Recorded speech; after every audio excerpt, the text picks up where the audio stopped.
Well, Applebee's and Chili's taking to their value meal deal rivalry right to social media. Applebee's ignited the exchange in a post on X, implying its value deal is better than its competitor Chili's. It did not take long for Chili's, though, to reply to that post, highlighting its slew of offerings with its 3 for $10.99 deal. Applebee's president Tony Moralejo sharing with Yahoo Finance his thoughts on the competitive spirit. When the original post came in, I was sitting right next to my CMO, and he showed it to me. I said, let's go right now. So yeah, it gets a little bit intense. So the gloves come off pretty quick. All right, well, for more on the value deal rivalries, we now have Brinker International CEO Kevin Hochman, along with our very own Yahoo Finance Brian Sozzi. Kevin, it is great to see you. So we did have Applebee's Tony Moralejo on the show yesterday, Kevin, and Tony came in hot. He broke some news. He said, you know what, here's what we're bringing our customers: endless fries, Kevin. And I said to him, hold on a second, Tony, is this just you responding to Chili's unlimited salsa and chips? And he just shrugged that right off, Kevin. Take a listen to what he told us. I mean, salsa and chips, it's filler, right? It's like some brands give you bread. Like when I was a little boy, my mom used to say, don't fill up on the bread, right? Because you want to save your appetite for that center of the plate sandwich.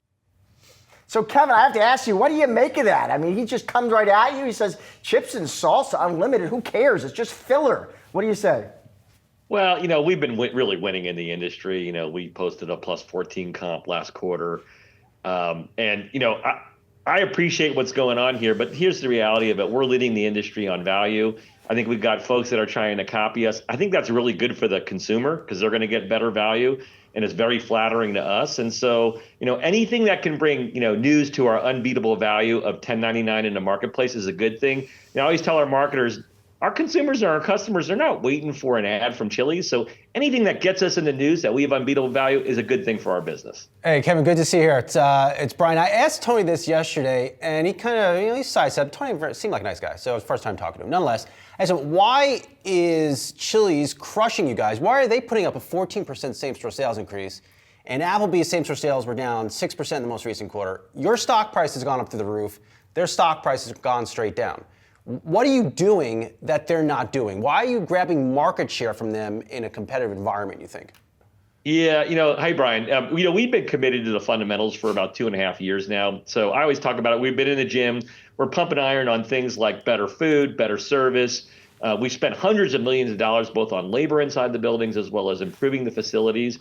And now we're seeing the fruits of that labor. So, we've had a couple of quarters now of double-digit comp growth. There's an exceptional strength in the business right now. And really what's happening is customers are seeing the ads on TV or they're seeing the ads in TikTok. They're excited about coming to Chili's. They're having an amazing experience, and then they're coming back. And that's really why we have momentum in the business. We've been in the gym for the last 2.5 years.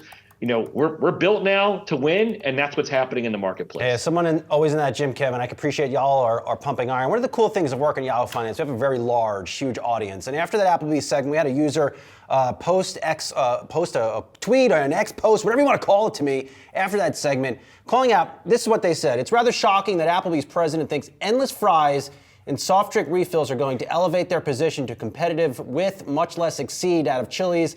Not the flex he thinks it is by far. Are you just, take us through some of the things you're doing operationally in the restaurants? Because, I do think there's a component of marketing to the sales you've put up, Kevin. You're a master marketer. You and I have talked about this for many years, but operationally, what's different under your leadership? Yeah, I'm so excited. So our COO, Doug Cummings, and many of his vice presidents of operations, the regional leaders, they host me in market very frequently. I'm like a geek. I take out my laptop and I ask the area managers, usually there's about 15 or 20 of them in the room, and I'll say, hey, if you were the CEO, what's one thing that you would change to make the operation easier or better serve our guests? We have a laundry list of ideas, and every period we're making changes to the restaurants that are helping our teams work. So I'll give you an example that happened the other day, right? We've got so much traffic coming in for our triple dipper that's gone viral on TikTok.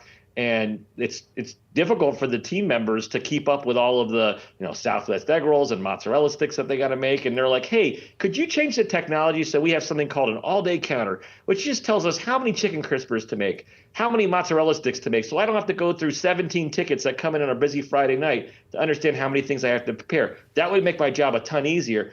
Our team has literally started coding that last couple of weeks. We're going to have that in test in a restaurant tomorrow. And by 1st of January, we're going to have that new counter, in every restaurant in the system. So that's the kind of things that we're doing when we say we're in the gym working out. We're taking the ideas from the teams, we're putting them into the restaurants, and then we're seeing, record guest metrics like food grade scores and intent to return. Kevin, we did get retail sales numbers today, broadly solid. There were some weak patches, though, some soft spots, Kevin, and one was food services sales. You have a great look, a great read into the consumer. How does the American consumer look to you right now? Yeah, honestly, we really haven't felt the kind of the pinch that I think the industry has been feeling. And I talked about this a couple of years ago. I got asked, what's going to happen if the there'll be an economic slowdown? And I said, I don't think it's going to change what we're doing. In our turnaround, it was all about getting back to the fundamentals of casual dining, which is great food with great service in a fun and friendly atmosphere. And we've been doing that the last couple of years, because if you're going to pull back on trips because of the economy, right, you're going to go to the places that you trust. And Chili's, fortunately for us, is now a part of that consideration set for, concepts that people know that they can go and have a great meal at a great value. And so, I will tell you, I think that's been the key to our turnaround is doing the fundamentals so well that we become, a restaurant of choice for people. Clearly, Kevin, value is a focus right now in the restaurant industry. Two-part question, if you can indulge me, no pun intended. First up, McDonald's, you were spending many years at Yum Brands with KFC, many other brands. They're about to launch a new value platform in January. What type of impact do you think that will have on the wider fast food industry? And then number two, is your industry one that can give away things for like endless this, endless that? You heard Applebee's talking about they want to give away endless fries. Well, we just had a chain like Red Lobster basically almost go out of business because they're giving away endless shrimp. Can the industry afford to do that? Yeah, so I think anytime like a leader like McDonald's or Chili's, in casual dining does things that are going to help the consumer, that's going to help everybody, because, the other folks that we're competing against, they're looking to see what we're doing and saying, how can I get a piece of that? And so, anytime you have an industry leader like McDonald's or Chili's doing those types of things, it's going to really benefit the consumer. So that's the first thing I tell you. I think it's going to be a good impact on the industry and help drive traffic into restaurants in general, which I think is good for everybody, right? What was your second question, Brian? I'm sorry, I forgot. Well, can the industry afford to give away endless stuff? So you had Applebee's Tony talking about endless fries. You had Red Lobster basically almost go out of business for endless shrimp. I mean, is that where we're headed here? Can you guys afford to do that? Well, it's not where we're headed. We're focused on delivering on all guest needs. So, for example, we know that there's some guests that only have, $10.99 to spend on a meal, and we're going to focus, making sure that guest gets an amazing value. That almost half-pound burger, fries, unlimited chips and salsa, and bottomless drink, and they can get it for that price point. But you know what? Not everybody that comes to Chili's, just wants that meal. So, for example, in margaritas, your favorite, Brian, our $6, margarita of the month. If you want something that's really good with Luna Azul, and blackberry syrup, you can get that for $6. But if you want something a little bit more smooth, like our new Don Julio with orange, that's going to retail for over $10.